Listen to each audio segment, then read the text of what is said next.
Hey guys, welcome back. I'm Dennis, and today I'm going to talk you through the first limited cards I have bought in the last couple of days.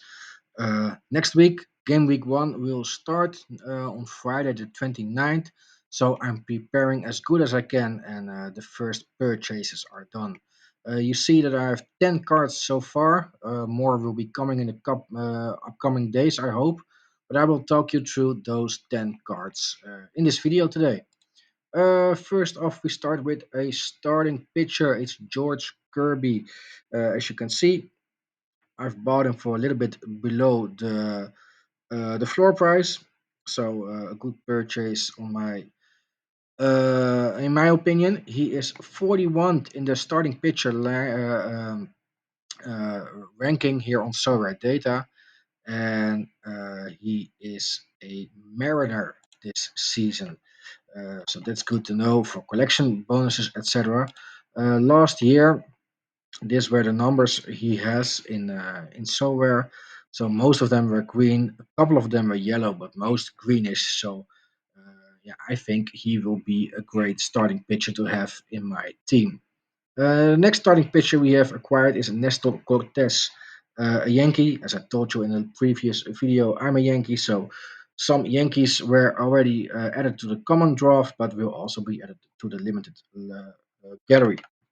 Uh, I've bought him at floor price, very cheap, $3.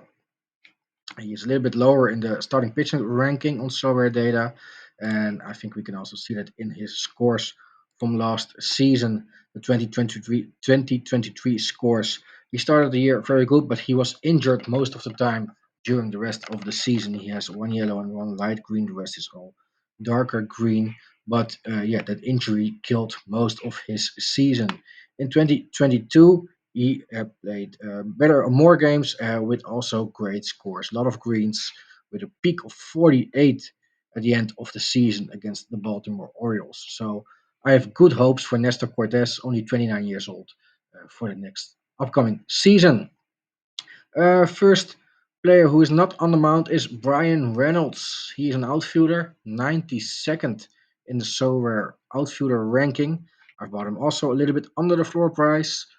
And I have a soft spot for the Pirates. I know they are a very bad team overall, but I don't know. I like Pittsburgh.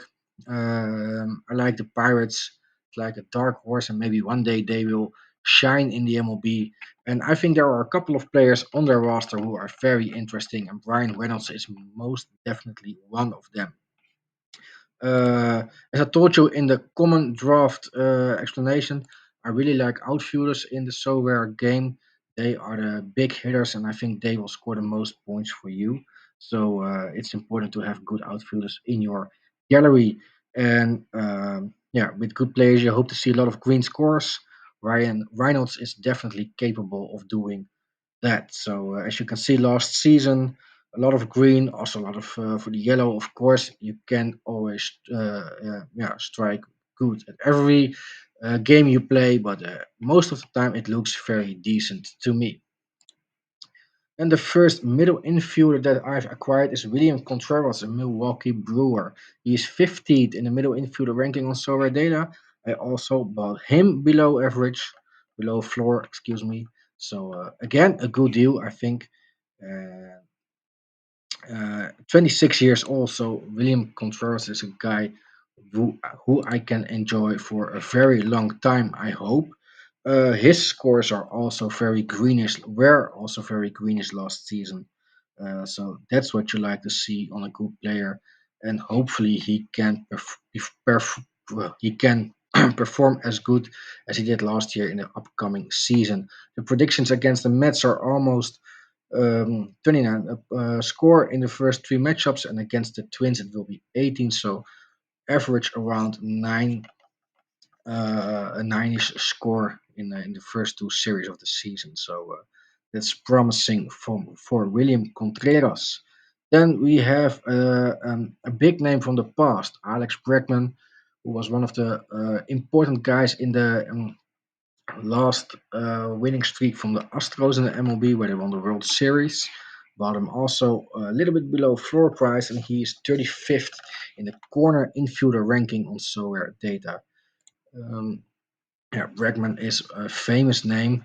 So his projected scores in the first two game weeks against the Yankees 32 and against the Blue Jays 26. So that's a promising, could be a promising start of the season. And looking at his scores from last year, it's also a lot of green. He mostly plays at third base for the Astros, so we will see how he is going to perform the next upcoming weeks and months. But I have good hopes for Bregman. Then we continue to Nico Horner, a Chicago Cub, 26 years old. He's 215th in the middle infielder ranking, so that's very low compared to the other players. Also bought him below floor, so most of the deals I've made so far are very good deals.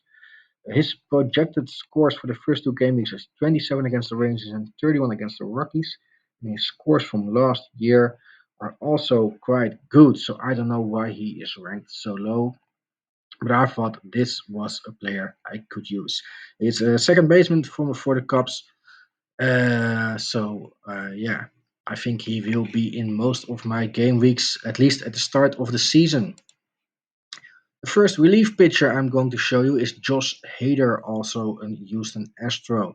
He's 33rd in the relief pitcher ranking, and he has, yeah, I don't know why the score, why the trade is not visible here.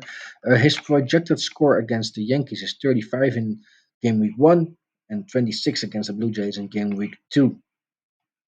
As I said, 34th in the relief pitcher ranking and a lot of green scores last season.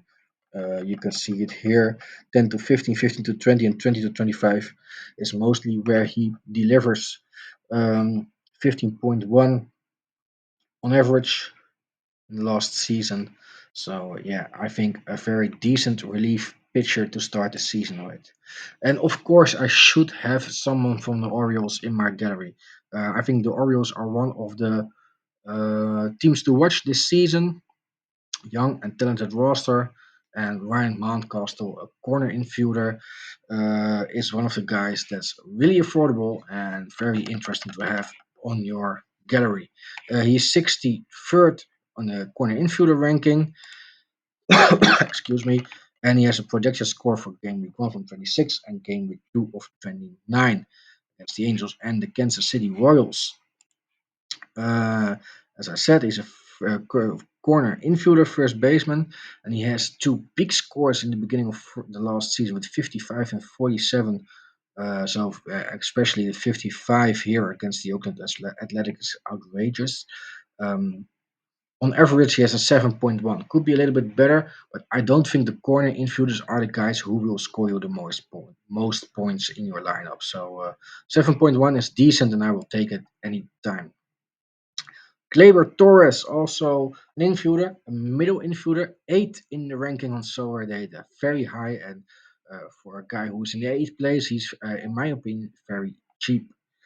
Uh, Also a Yankee, so yeah, there will be a little bit more Yankees to come, I think. But yeah, he's the second one who is already signed, sealed, and delivered in the team. His projected score for game week 1 is 31, and for game week 2, 23, 7.6 on average last season. He was most of the time a second baseman for the Yankees. Yeah, 7.6 is also very decent. And the last player I have already in my gallery so far is Edwin Diaz, a relief pitcher from the New York Mets. I've talked about him in a common draft already. I thought he was a steal there with only 5 gems, and I don't think he's uh, that expensive for his limited card. Also, $16, so that's really affordable. His last season was uh, not nothing good with all DMPs. He was injured all season, and that's why he's so cheap in the common draft. But his projected scores for Game Week 1 and 2 are both 28. And if you look back to his 2022 scores, he has an average of 16.7. So if he can stay free of injuries this season, I think he will be a very useful relief pitcher to have in your gallery. So that are the team players we have acquired so far. More will come in the upcoming days, and I will talk you through them in the next couple of weeks. But I also have a dilemma I want to share with you. Uh, so I'm still, excuse me, a little tough. I'm still doubting what to play with those limited guys. There are a couple of options. I could play them in the majors, of course. It's a combined competition with common and limiteds, and your limited cards get a 40% bonus. So that's interesting, but you only can play limiteds as long as you didn't have played any limited other competition. So as soon as I start playing limited All Star, limited Pro, or limited AL or NL, I cannot play in the majors anymore. Um, I'm leaning towards playing in All Star and Pro because then I can put in two lineups in the first game week. But majors is maybe a little bit of an advantage because you play against common cards and you get the 40% bonus. So, guys, please let me know what should you do if you were in my position. I think I will be playing All Star and Pro. Still don't know what the exact difference between those two competition is, but we will figure it out. And maybe even can put in a lineup for the AL. And when we progress in time, maybe also uh, one day we can put in a lineup for the NL. But All Star and Pro will be, I think, the competitions we are going to start in. Limited Champion, I cannot play because I don't have any in season cards yet. They are very expensive compared to the older season cards. So for now, we will keep it to the older season cards, 2022 and 2023 cards for the All Star and Pro competition. So that's basically it for today.